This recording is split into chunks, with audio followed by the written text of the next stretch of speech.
On est avec Rebecca Mathieu, qui a écrit Rouge Pouvoir et Amande d'Etel au Salon du Livre de Montréal, et on va lui poser quelques questions.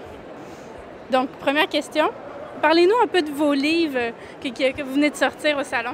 OK. Bonjour. Donc, en fait, Amande d'Etel, c'est un récit fantastique qui se passe un petit peu dans le futur, où la situation environnementale est devenue beaucoup plus dramatique que maintenant. Et notre personnage principal, qui est une jeune fille de 16 ans, se retrouve avec des facultés spéciales qui lui permettent de lutter contre cette situation-là. Et aussi un autre livre totalement indépendant, de science-fiction cette fois, avec un personnage principal de 17 ans, Garrett, qui ne sait pas trop quoi faire de sa vie et qui se fait enlever par des extraterrestres, comme des milliers d'autres personnes, et se retrouve esclave sur une autre planète. Génial. Donc, deuxième question. Est-ce que vous avez quelques trucs à donner pour les auteurs débutants qui aimeraient pouvoir un jour publier? Bien sûr. Donc, la première chose, je me suis rendu compte qu'il aidait beaucoup, c'est d'écrire un plan. Amande d'Etel, quand j'avais commencé à l'écrire, j'avais fait de plan et je suis arrivée au milieu et j'ai complètement bloqué. Et depuis ce temps-là, à chaque fois que je commence le livre, j'écris un plan. C'est super important.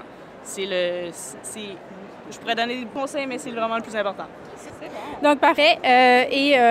Oui, une question toute simple.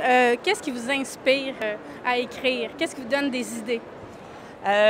J'ai fait pas mal de voyages, fait que c'est sûr que de voir un peu le monde, différentes cultures, comment les gens fonctionnent, ça aide beaucoup à diversifier son style d'écriture, son format d'histoire aussi. Puis aussi ses propres lectures, c'est sûr. Donc j'ai beaucoup lu de science-fiction et de fantastique, puis ça contribue beaucoup à ce que j'ai écrit aujourd'hui.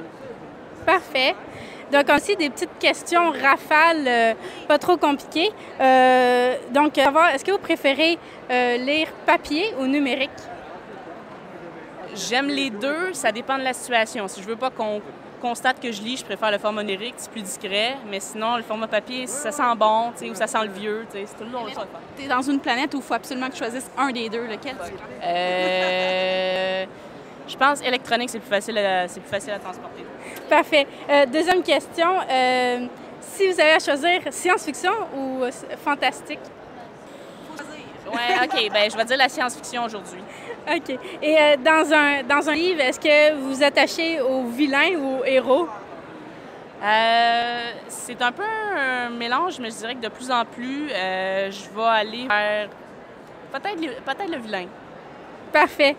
Donc, merci d'avoir répondu aux questions.